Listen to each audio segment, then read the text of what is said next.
औज़ुबिल्लाहिमिनश्शैतानिर्रजीम बिस्मिल्लाहिर्रहमानिर्रहीम। Dear students, अस्सलाम वालेकुम वरहमतुल्लाहि वबरकातुहू। आज जो फ़िज़िकल केमिस्ट्री का हम लेक्चर करने जा रहे हैं वो चैप्टर नंबर 1 का एक बी पार्ट था, लिक्विड्स। उसका आपने एक आर्टिकल डील कर लिया था। आज इस हवाले से लेक्चर नंबर 2 है हमारा, वो रिलेटेड है प्रॉपर्टीज़ ऑफ द लिक्विड के, जो कि एक प्रॉपर्टी हम डील कर रहे हैं, that is called surface tension. ठीक है जी, सरफेस टेंशन एक प्रॉपर्टी है। इस प्रॉपर्टी को हम जो है वो डील करेंगे। ये फिज़िकल केमिस्ट्री का आपका लेक्चर नंबर 2 है आज का, सरफेस टेंशन। सरफेस टेंशन को एक्सप्लेन हम किस तरह कर सकते हैं? सबसे पहले आपने ये देखना है, ये आपके पास एक वाटर का सोर्स है या वाटर कंटेनर है और ये वाटर की सरफेस है। मसलन ये सारा आपको अब वाटर नज़र आ रहा है। ठीक है जी, इस तरह हम करके इसको मेंशन कर देते हैं। ये सारा वाटर है, ठीक हो गया जी, ये सारा वाटर।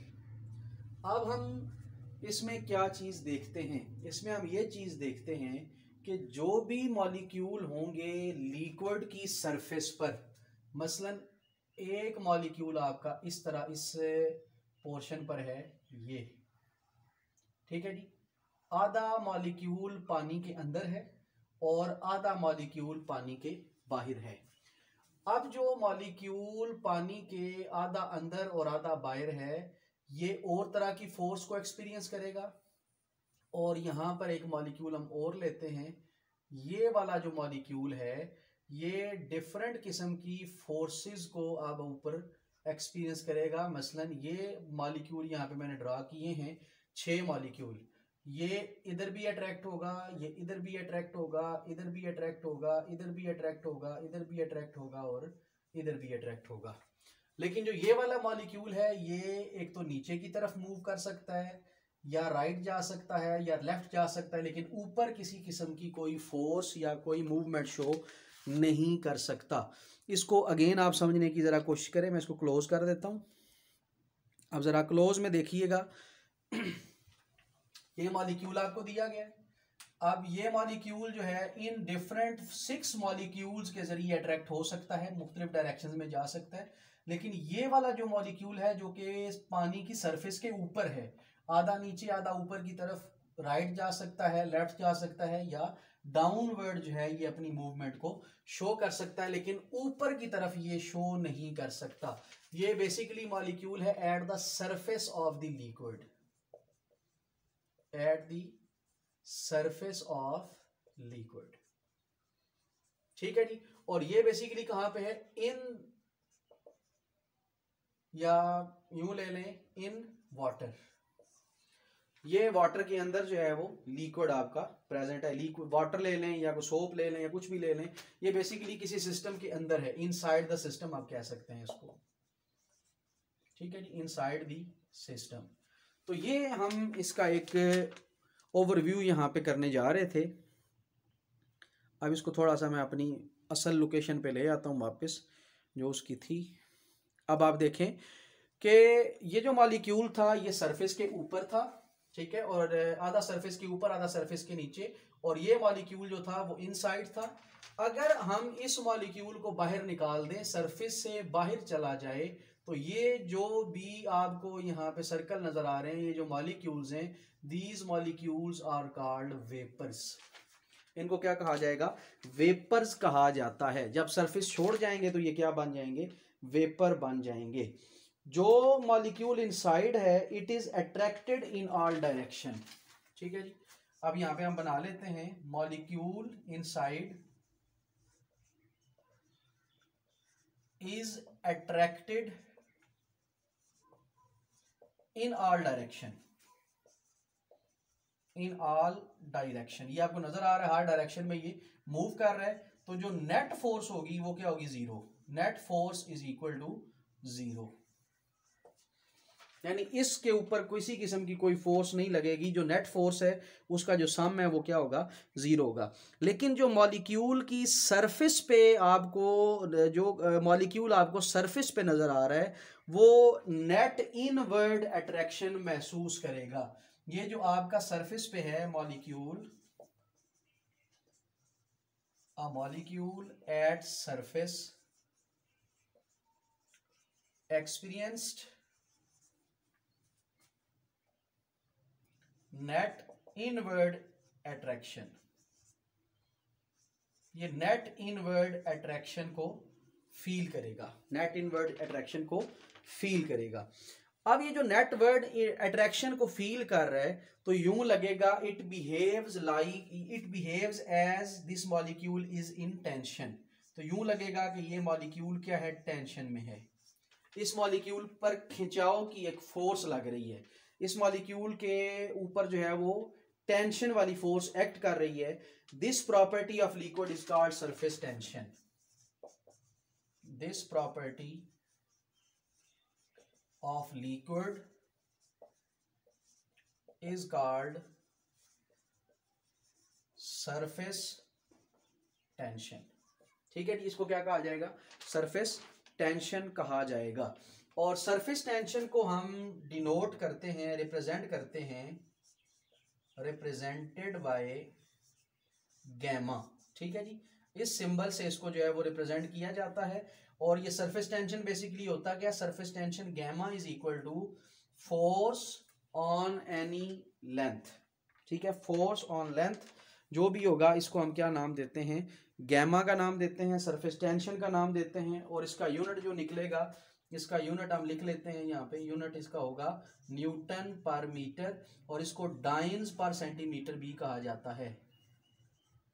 डाइन्स पर सेंटीमीटर भी इसका यूनिट जो है वो एक देखा गया है। तो ये आपकी आ जाती है सरफेस टेंशन। ठीक है जी, सरफेस टेंशन का ताल्लुक होता है सरफेस एनर्जी के साथ। ठीक है जी, अब हम इस चीज को भी समझते हैं, सरफेस एनर्जी।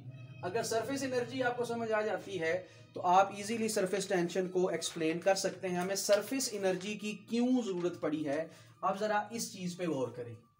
आपका ये मॉलिक्यूल था, ये नीचे की तरफ आ रहा था, इस पे एक फोर्स लग रही थी जो कि वेट था, W is equal to mg।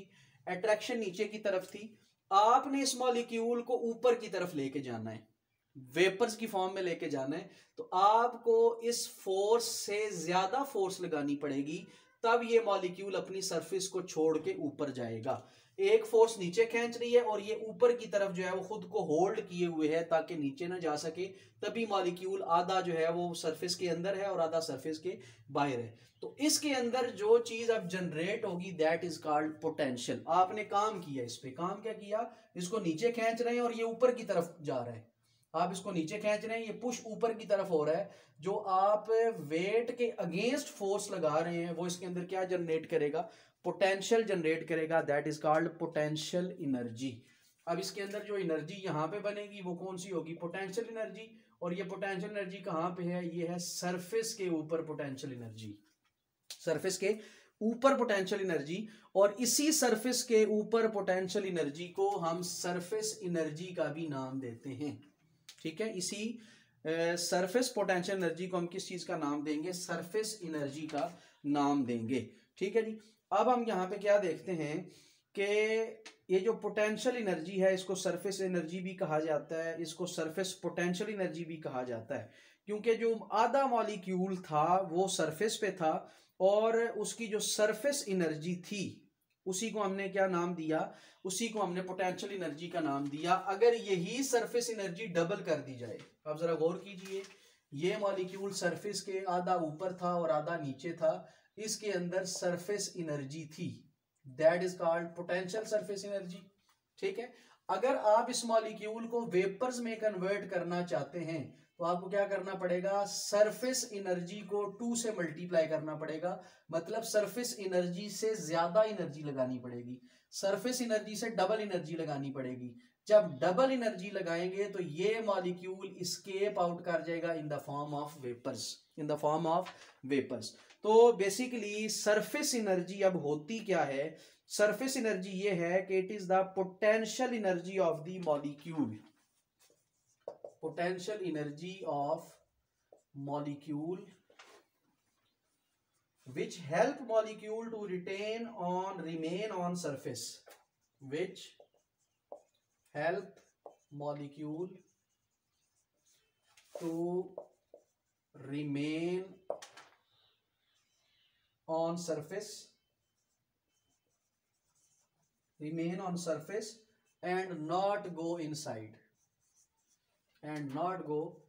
inside, ये है सरफेस एनर्जी की डेफिनेशन। ठीक है जी, इससे पहले जो कुछ बताया आपको वो इससे पहले जो था, इस डेफिनेशन को एक्सप्लेन करने के लिए आपने एक्सप्लेनेशन के तौर पे इसको लेना है, वो मैं आपको शेयर कर दूंगा ग्रुप्स के अंदर कि इसको किस तरह हमने इसके जो है वो नोट्स जो है वो हमने प्रिपेयर करने हैं। तो अब इसको थोड़ा सा डील कीजिएगा। ये जिनका गैमा वाला मिस हो गया काइंडली सॉरी, ये मैंने ध्यान नहीं दिया, तो ये गैमा वाला आप देख लीजिएगा। ठीक है जी, अब इसको अब यहाँ पे ज़रा ऑब्जर्व करें। ठीक है जी, अब ये आपको दिया गया जी to remain on the surface and not go inside. ठीक है जी, ये होगी इसकी डेफिनेशन। अब हमने कैलकुलेट करना है इसको। ठीक है जी, इसकी हमने कैलकुलेशन करनी है। सरफेस एनर्जी को किस तरह कैलकुलेट किया जा सकता है, सरफेस एनर्जी की जो कैलकुलेशन है हम उसकी तरफ आएंगे। Surface energy calculation. ठीक है जी, सरफेस एनर्जी की कैलकुलेशन पे हम गौर करते हैं कि इसकी कैलकुलेशन क्या है। आपने क्या करना है जी, आपने एक सिस्टम को कंसीडर करना है। Consider a system. ठीक है, दिस इज अ सिस्टम। इस सिस्टम के ऊपर जो है आपने एक रॉड लिया है या कोई भी चीज आप ले रहे हैं, ये रॉड मूवेबल है। ठीक है, मूवेबल रॉड आप लेते हैं, ये रॉड आ गया जी मूवेबल रॉड।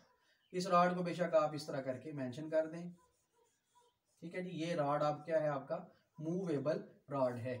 इस सिस्टम की जो लेंथ है दैट इज कॉल्ड एल। ठीक है जी, इस सिस्टम की जो टोटल लेंथ है वो कितनी है, एल आपने रखी, इसकी लेंथ आपकी एल बनी।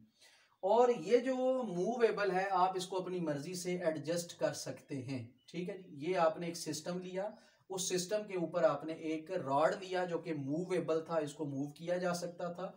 इस सिस्टम को उठा के आपने अब सोप वाटर के अंदर डिप करना है। इसको उठा के अब किसके अंदर डिप किया जाएगा, सोप वाटर के अंदर। और हम देखना चाहते हैं कि सरफेस टेंशन इसकी जो है वो कैसे बनती है। तो अब ये जो एक पूरा स्ट्रक्चर बन रहा है दैट इज अ फ्रेम, ये एक फ्रेम की तरह जो है वो बिहेव करेगा, ये वाला जो पोर्शन है। ठीक है, इसको हम ऐसे मेंशन कर देते हैं। और साथ ये भी कहते हैं कि ये डिप है किसके अंदर, सोप वाटर के अंदर, यानी वो पानी जिसके अंदर सोप प्रेजेंट है उसके अंदर ये क्या है, डिप है। अब इसका जो डिस्टेंस है यहां से लेकर यहां तक का जो डिस्टेंस है दैट इज कॉल्ड एक्स। इसको क्या कहा जाएगा, एक्स कहा जाता है। ठीक है जी, इस डिस्टेंस को क्या नाम दिया गया, एक्स का नाम दिया गया। ठीक है जी, इस डिस्टेंस को हमने नाम देना है एक्स का। ये फ्रेम आ गया, ये लेंथ आ गई और ये क्या आ गया जी, एक्स। अब आपने क्या करना है, अब आपने फोर्स लगाई है इस तरफ, खींचा है इस रॉड को अपनी तरफ। अब क्या होगा, ये रॉड अब ट्रेवल करता है और इतना डिस्टेंस कवर कर लेता है। इस रॉड ने अब इतना डिस्टेंस जो है वो कवर कर लिया। ठीक है जी, ये जो रॉड ने डिस्टेंस कवर किया है, ये डिस्टेंस कितना है, इस डिस्टेंस को, ये जो डिस्टेंस ने कवर किया that is a very small distance, that is called D x. इस डिस्टेंस को क्या नाम देंगे हम, डी एक्स का नाम देंगे। अब यहां पे दो चीजें आ रही हैं, एक आप एरिया देखेंगे, ठीक है जी, और एक आप जो है फोर्स को चेक करेंगे यहां पे। ठीक है, एरिया क्या होता है, एरिया इसका क्या है, लेंथ मल्टीप्लाइड बाय विड्थ। ठीक है, एल और एक्स, ये इसका क्या आ जाएगा जी, ये बन जाएगी इसका एरिया। ठीक है जी, एल इंटू एक्स, ये इसका एरिया आ गया। फोर्स क्या होगी, फोर्स अब देखें, आपने अभी यहां पर एक फार्मूला पढ़ा फोर्स निकालने के लिए, हम बेसिकली लिख लेते हैं डायरेक्ट, गैमा इंटू एल। ठीक है जी, गैमा इंटू एल क्या मतलब हुआ, एज वी नो गैमा यानी surface tension is equal to force by L. तो जब फोर्स निकालेंगे तो क्या होगा, force is equal to gamma multiplied by L, gamma multiplied by L. तो तो ये आपका एक आर्टिकल इस तरह का यहाँ पे बनेगा। ठीक है जी, आपने क्या निकाल लिया जी, फोर्स भी आपने यहाँ पे मेंशन कर दी। अब क्या होगा, अब जरा आप और करें, ये जो चीज बनी है that is called a film. ठीक है जी, किस तरह फिल्म है, मसलन ये आपकी एक बुक है। अब देखें, इस बुक को मैं कहता हूं जी ये फिल्म है, मतलब इसकी एक साइड ये है और इसकी एक साइड ये है, बीच में देखें ये चीजें आपको नजर आ रही हैं। एक साइड इसकी ये होगी फिल्म की एक साइड, और ये फिल्म की क्या आ जाएगी, दूसरी साइड आ जाती है। ये दो साइड्स हैं फिल्म की जिनको हम जो है वो डील कर रहे हैं। तो this force is on the one side of the film. ये जो आप फोर्स ले रहे हैं ये क्या है, वन साइड पे। मैं लिख भी देता हूं, this force is on one side of film, but this film having two sides, but this film has two sides, इस फिल्म की दो साइड्स हैं, यानी इस तरह करके पोर्शन बना हुआ है गैप वाला, एक ये वाला पोर्शन है और एक ये देखें ये बीच में गैप आ रहा है, एक ब्लैक मार्कर आपको नजर आ रहा है, एक रेड नजर आ रहा है, तो ये दोनों के दरमियान जो है वो गैप है। ठीक है, तो एक फिल्म की साइड एक है और दूसरी साइड इसकी इस तरह एक किताब की साइड होती है। तो अगर ये दोनों साइड हो तो फिर क्या बनेगा स्ट्रक्चर, फिर क्या बनेगा ये formula, then force is equal to, अब ये डबल हो जाएगी, सिंगल के लिए ये है और दोनों फेसेस के लिए क्या होगी, 2 multiplied by gamma multiplied by L. 2 से मल्टीप्लाई कर देंगे ये डबल हो जाएगी, फोर्स क्या हो गई जी अब आपकी डबल हो गई। ठीक है जी, ये अब आपने यहां तक इसका पोर्शन किया। अब मैं दूसरी साइड रेज करता हूं, वहां पे इस डेरिवेशन को लिखने लगा हूं, इधर आप गौर कीजिएगा। आपने क्या किया था, इस मॉलिक्यूल पे वर्क किया था। वर्क क्या होता है, work is equal to force multiplied by distance, force cross distance. अब जब फोर्स क्रॉस डिस्टेंस आप ले रहे हैं तो अब यहां पे क्या आएगा, जो फोर्स है वो आप पुट करेंगे, फोर्स है 2 gamma into L multiplied by, अब ये क्या आएगा आपका डी आएगा। अब ये जो डी आप लिख रहे हैं, अब ये डी आपका आएगा small distance that is D x, इस डिस्टेंस की हम बात कर रहे हैं। ठीक है जी, ये अब किसके लिए होगा, ये वर्क डन होगा आपका for moving D x, this is work done for moving D x, this is work done for moving dx। जब dx में मूव करेंगे तो आपका ये वर्क बनेगा, इसको मैं नीचे भी ऐसे ब्लैक से लिख देता हूं, w is equal to 2 gamma l into D of X. अब जरा गौर करें, अब ये हो गया l, ये पूरी लेंथ क्या है आपकी l कहलाती है, ये वाली लेंथ क्या है आपकी l, और ये वाला डिस्टेंस जो अभी आपने निकाला ये क्या है dx। l dx क्या होता है एरिया, lx क्या होगा एरिया, तो as we know L D X is equal to D A हो जाएगा।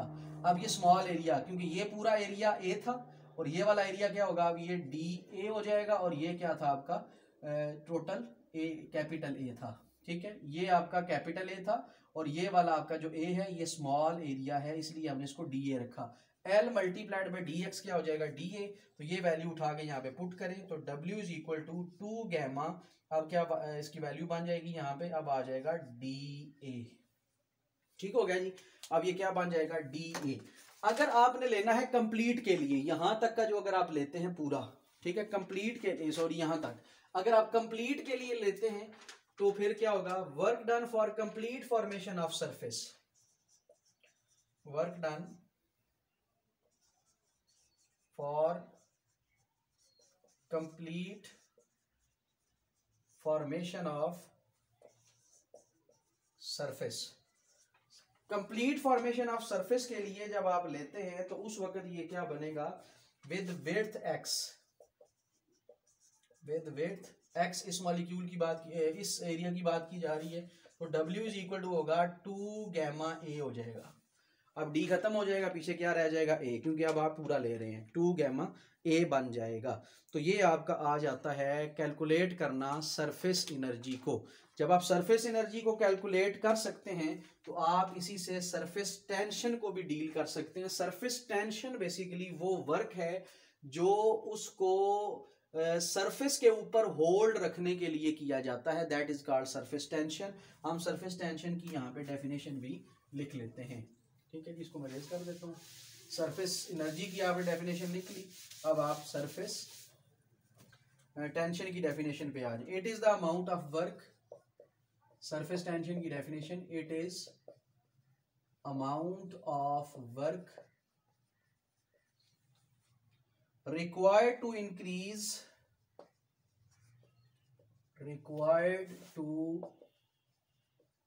increase or extend the surface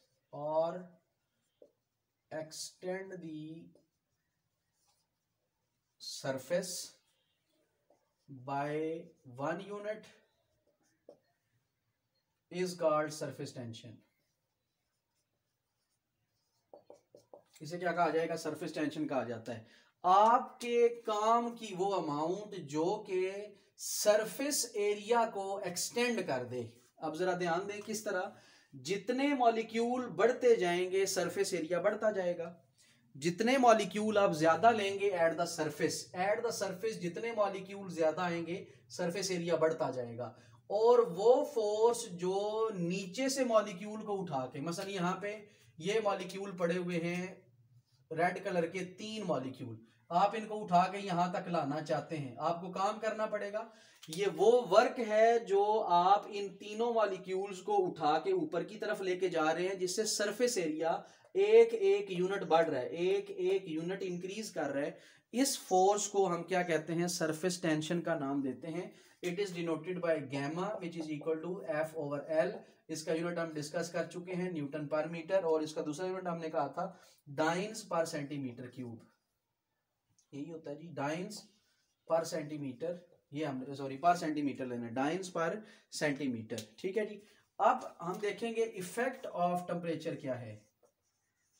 effect of temperature on surface tension. Surface tension के ऊपर टेम्परेचर का क्या इफेक्ट आ सकता है? तो सिंपल सी चीज है कि surface tension is inversely related to the temperature. Temperature बढ़ाएंगे सरफेस टेंशन कम हो जाएगी, और टेम्परेचर कम करेंगे सरफेस टेंशन जो है वो ज्यादा हो जाएगी। हम क्या करते हैं, अगर टेम्परेचर हाई लेते हैं, हाई टेम्परेचर पर इंटरमॉलिक्यूलर फोर्स वीक हो जाती है। हाई टेम्परेचर पर इंटरमॉलिक्यूलर फोर्स वीक हो जाती है, काइनेटिक एनर्जी बढ़ जाती है। जाहिर बात है काइनेटिक एनर्जी जब बढ़ेगी ये वीक हो जाएगी, या इसको हम एक वर्ड लिख लेते हैं, डिक्रीज कर जाएगी। जब ये इंटरमॉलिक्यूलर फोर्स डिक्रीज करेगी तो टेंशन ऑन दी सरफेस भी क्या होगी? लेस हो जाएगी। टेंशन ऑन सरफेस ये लेस हो जाती है। जब टेंशन ऑन सरफेस लेस हो जाएगी तो हम कहेंगे कि सरफेस टेंशन का टेम्परेचर के साथ इनवर्स रिलेशन है। सरफेस टेंशन का टेम्परेचर के साथ इनवर्स रिलेशन आता है। अगर हम टेम्परेचर पे डील करें, मसलन अगर हम देखते हैं वाटर को, ठीक है जी, वाटर अगर हम लेते हैं 0 डिग्री पे तो उसकी जो सरफेस टेंशन है वो है 75.67 न्यूटन पर मीटर। और अगर वाटर को हम लेते हैं हाई टेम्परेचर पे, मसलन 25 डिग्री पे लेते हैं, तो उसकी जो सरफेस टेंशन बनती है वो है 71.98 न्यूटन पर मीटर। अब देखें 75 से डिक्रीज कर गई है। जो ही आपने टेम्परेचर बढ़ाना है सरफेस टेंशन इसकी ऑटोमेटिकली क्या करेगी? डिक्रीज कर जाएगी। तो ये आज का आपका जो है वो लेक्चर होगा। तो अगले इसके लेक्चर इंतहाई इंपॉर्टेंट हैं, कॉन्टैक्ट एंगल वगैरह ये सारी चीज़ें, ये कंसेप्चुअल हैं, इनको ज़रा आपने देखना है। इसके जो नोट्स होंगे वो मैं आपसे शेयर कर दूंगा। आपने सबसे पहले कॉन्सेप्ट क्लियर करना है अपना, फिर हम नोट्स जो हैं वो देख लेंगे, वो मैं आपको भेज दूंगा। आपने वही नोट्स जो हैं वो कॉपी कर लेने हैं, लिख लेने हैं। तो आपको समझ इसकी होनी चाहिए डेरिवेशन किस तरह ये आई है। ठीक है जी, आज के लिए इतना ही। अल्लाह ताला आपका हामी व नासिर हो। अस्सलामु अलैकुम व रहमतुल्लाहि व बरकातुहू।